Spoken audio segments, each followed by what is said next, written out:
Welcome ulit sa ating fishing adventure mga master. Ayan, andito tayo ngayon sa Pasig. Ayan, tingnan natin kung anong mahuhuli dito sa spot na to.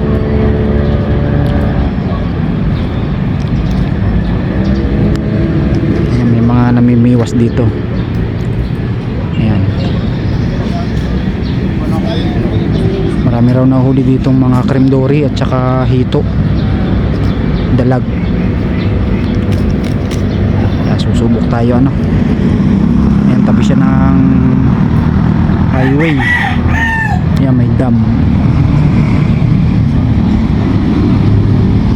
Ano pa inaantay, di mag set up na tayo para makarami kung may mahuhuli. Okay mga master, naka set up na tayo. Bottom setup nga pala tayo dito. Ayan, dahil mga hito at saka cream dory daw ang mga nahuhuli dito. Tsaka malalayo, para malalayo yung nagpipisikan dito. Ayan, telescopic bottom din gagamitin natin. Ayan, dalawang bottom. Ayan, pain natin dito BSF, nagdala tayo ng BSF. Subukan natin kung may kakagat. Tapos may dala rin tayong lupia wrapper. Yan, pang cream dory.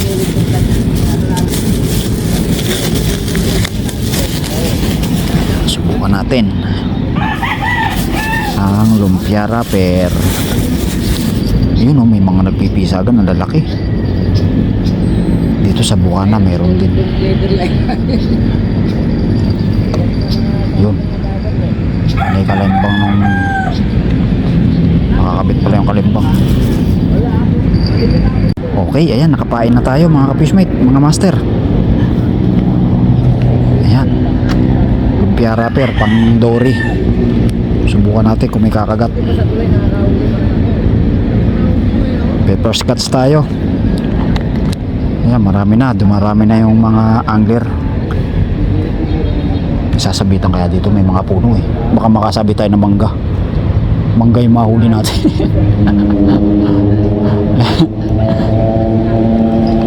Hinahinay lang tayo ng bato at baka mangga ang ating madali. Okay, first cuts. Yeah. Uy,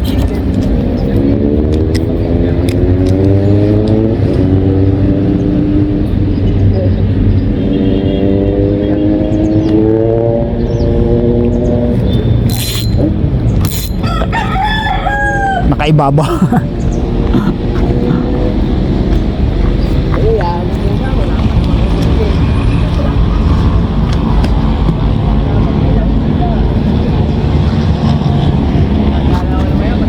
Oo nga. Eh, dyan na lang.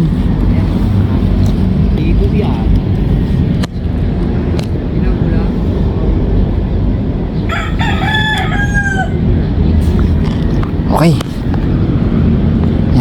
nakaantaba yung ating mga fishing rod dito. Tapos itong isa, ano ba ipapain natin dito sa isa? BSF, subukan natin BSF. BSF muna tayo, tapos mamaya bulati.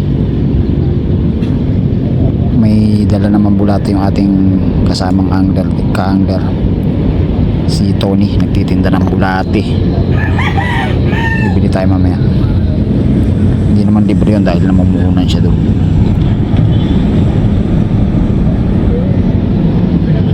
Yan, BBSF tayo.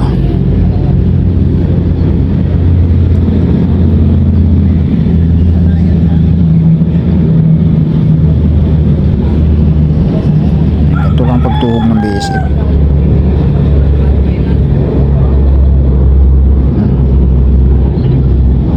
Kasi yung nabili natin, pag malalaki yan, ilang piraso lang, 3-4, puno na agad yung hook. Pag ganito kasing maliliit, aksaya sa pain bago mo mapuno yung talim.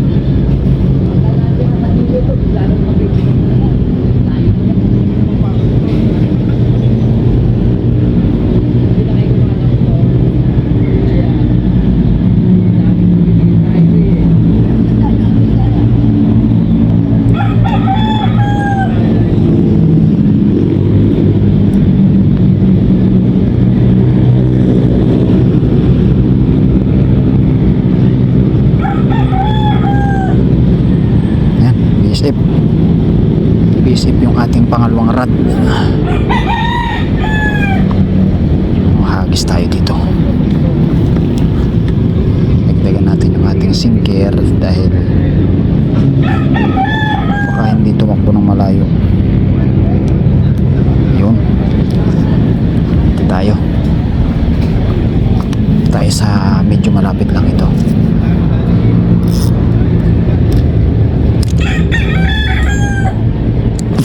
Yun. Medyo malapit nga ito. May sumabit pa ditong tali oh. Sa puno na akasya yun. Baka may sinker sa taas. Ayan, subukan natin dito.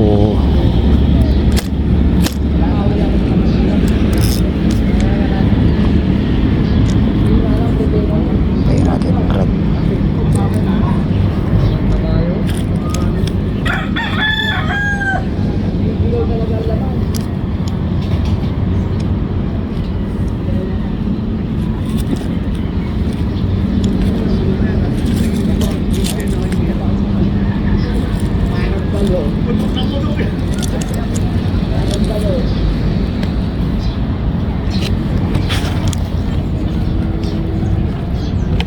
Ilan sinetak mo? O kaya dalawa lang. Sinetak ko. Subok-subok lang. Pero kung nauna tayo dito, lang nahuli namin ng mga nakaraan Oo. dito, lalaki. Ayan, kasama natin si Kuya Rudy. Ayan. Nakasama naman tayo sa ano? Oo nga. Sa Kabuyaw. Kabuyaw. Ano yung motor mo? Mga bago na yan. Kakabili ko lang niya kuya. Bininta ko yung click ko. Oo nga eh, yan, matitipid yan. Kaya nga, eh, 125. 100 lang yan, wave 100. Tsaka tinatansya ko pa, hindi ko pa kabisado ibiyahe na malayo yan. Wala pa, ilang araw pa lang sa akin, 4 na araw. Kaya nga kanina, ako umuunan, hindi hirap akong tumingin sa Master, ilang minuto na tayong nag-aantay pero wala pa nagpaparamdam.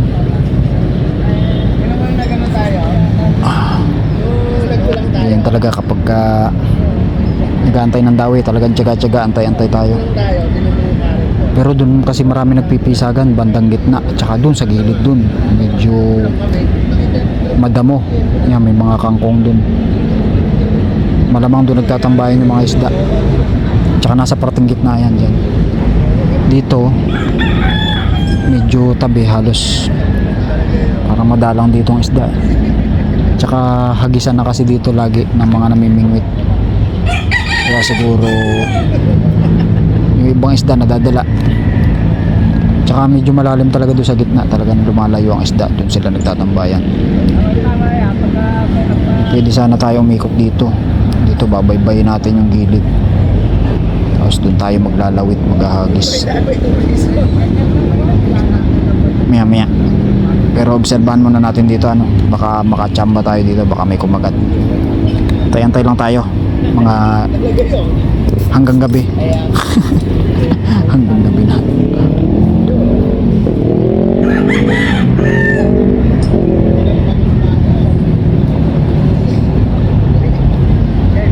So, ayan, dito nga pala yan sa Taguig.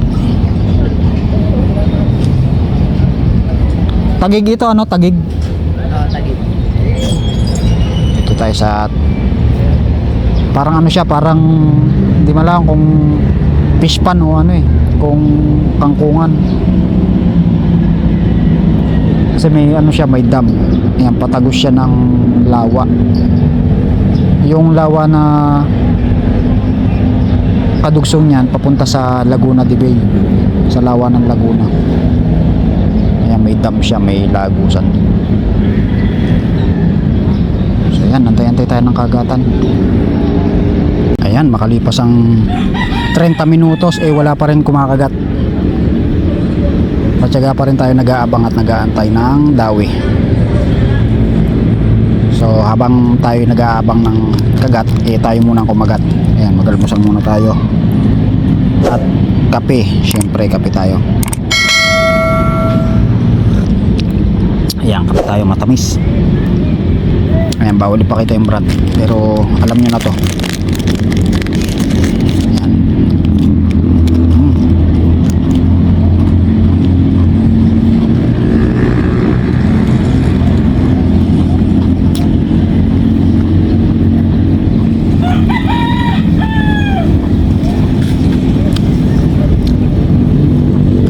Ayan, may mga dumarating pa na ka-angler natin, mga mamimiwas din. Tabi lang kasi ito ng kalsada, mga ka-fishmate, mga master, kaya madaling makapasok ang sasakyan. Ayan, may daan siya dito. Medyo sikat ng araw. Medyo maliwanag ng araw.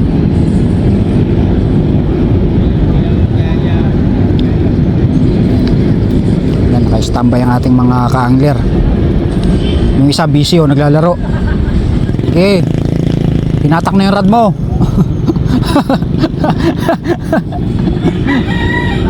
Oh, nakaano rin pala, nakaabang din sa dory.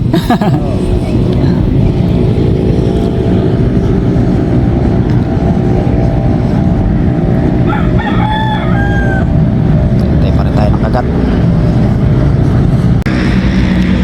Okay, at ilang minuto, isang oras na ata tayo nag-aabang, wala pa rin nagpaparamdam. Ayan, tinubuan na tayo ng lumot dito sa harapan. Kanina lang walang lumot dyan, ngayon dumami na. Parang ilang araw na tayo nag-aantay ng kagatan. Tinubuan agad ng lumot dito sa harap. Ganyan talaga ang fishing.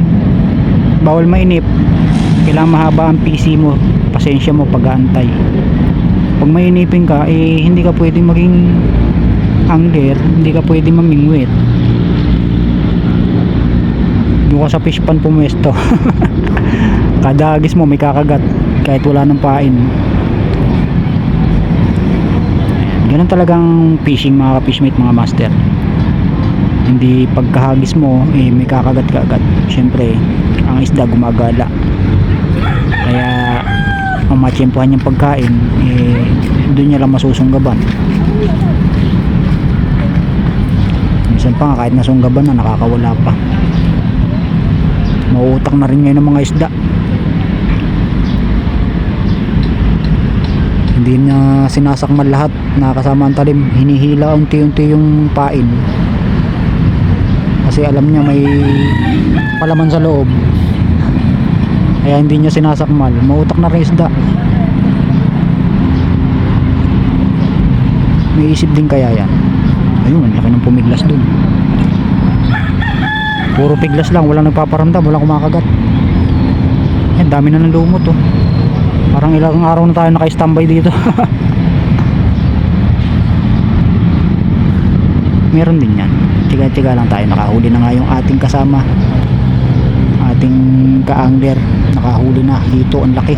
Hindi ko lang nabidyohan. At tayo abala sa ating pagsiset up kanina. Habang nagsiset up ako, naka-hookset na siya. Kaboy na mano na. Ayan, antay-antay tayo ng ating Ayan, pakita ko sa inyo yung huli ng ating ka-fishmate, ating ka-angler. Asa yung huli mo, Kel? Huli mo nasaan? Ha? Nakasabit. Saan nakasabit? Ayan, yung huli ni Michael, yung ating ka-angler. Nasa biyayan. Wala pala akong dalang lalagyan pag nakahuli. Ayan ang huli patunay, katibayan na may huli.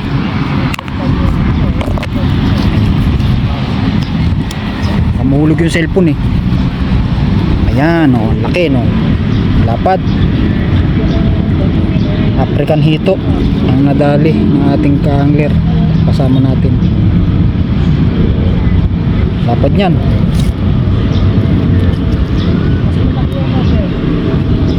Ano kaya to? Nasa 1 kilo na? 1 kilo? Higit 1 kilo na? Oo. Ayan. Diba? May nahuli dito. Yan, dito sa spot na to.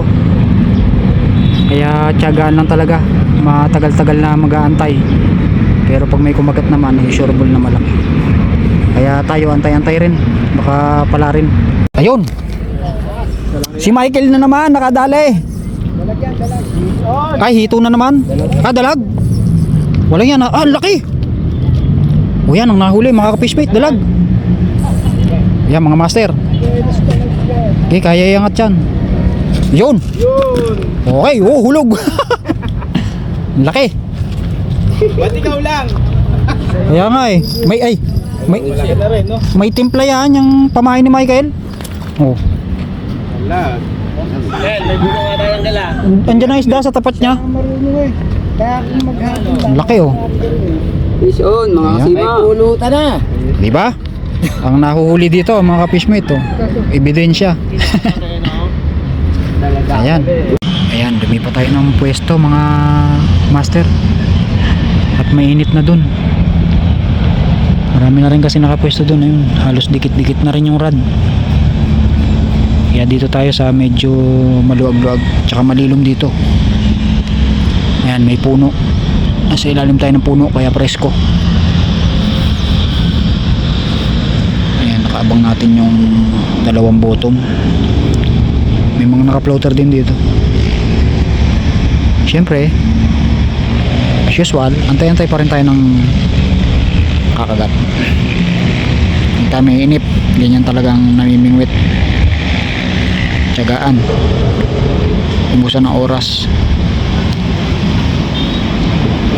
Ayan, pero napakaganda, maaliwalas dito, presko. Ayan, tabi ng kalsada. Maganda yung tanawin dito. Habang nag-aantay ka ng kagat, habang namimiwas ka, relax yung isip mo. Ayan, makikita mo yung iba't ibang sasakyan. Tabi kasi siya ng kalsada, ng highway. Tapos yung kabila nun, Lawan ng Laguna, padugsong ng Lawan ng Laguna. Yun yung labasan na yun, yung ilalim ng bridge na yun yung palabas siya ng bunganga, palabas ng Lawa Laguna, Dibay. Yung may mga nagpipisigan, yung malalaki naglulutangan, kaso hindi pa talaga makachempo, wala pa nakagat. Mga busog pa siguro isda. Hintay tayo, may kakagat din yan.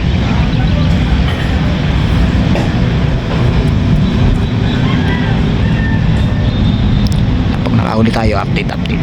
Okay, antay tayo ng mga ilang minuto, ilang oras, okay lang. Basta makahuli tayo, ganyan kasarap at kasaya mag fishing. Bawal mainip. Pag mainipin ka ay wala, hindi ka talaga makakahuli. Pag walang kagat sa isang spot, lipat. Kung saan may kagat, doon ka na pumesto. Kaya kita mo si Manong, kanina pa yun dyan nakaupo. Medyo madilim pa, dyan na yan. Ayan. Ayan, pain natin, lumpia wrapper. May pasabog pa tayong dala, feeds, tapos bulate, tsaka yan, BSF. Kaso wala talagang kumakagat pa, mamaya pa. Tentay na lang tayo. Doon may nakadali na doon. Ayun, Arroyo. May nakahuli, Arroyo. Trap yung Arroyo.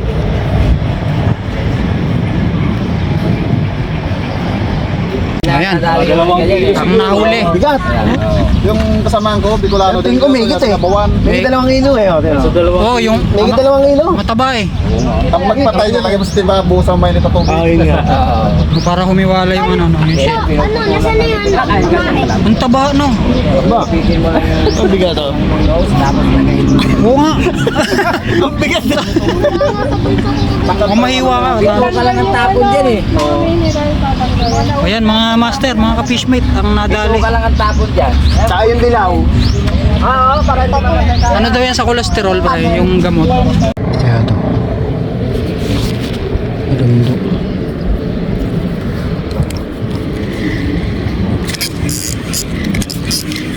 Malunggo, ano to?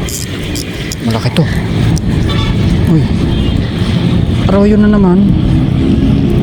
Hira ang arroyo ka.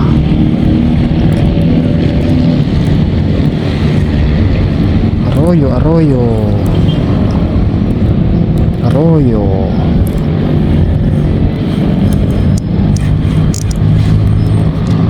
Wah.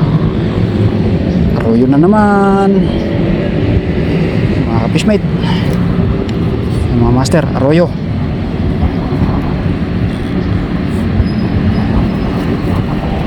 May uling.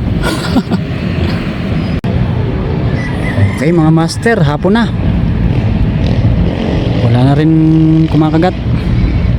Nakahuli naman tayo, kaso puro arroyo. Pero okay lang, ganun talaga. Ang pamimingwit, hindi tayo palagi makakahuli ng malalaki. Hindi tayo palaging haharbis. Minsan jackpot, minsan bokya. Pero kahit pa paano nakahuli tayo, arroyo nga lang. Bawi tayo susunod na ating pamimingwit ano. So yan, hapon na. Wala na rin kumakagat. Nagsisiuwian na rin yung ating mga kaanggar dito. Nagliligpitan na. Nagliligpit na rin tayo. Ayan, bawi na lang tayo sa susunod na ating fishing adventure ano. Maraming salamat po sa inyong panonood at pagsubaybay. So sa mga bago pa lang sa aking channel subscribe na po kayo at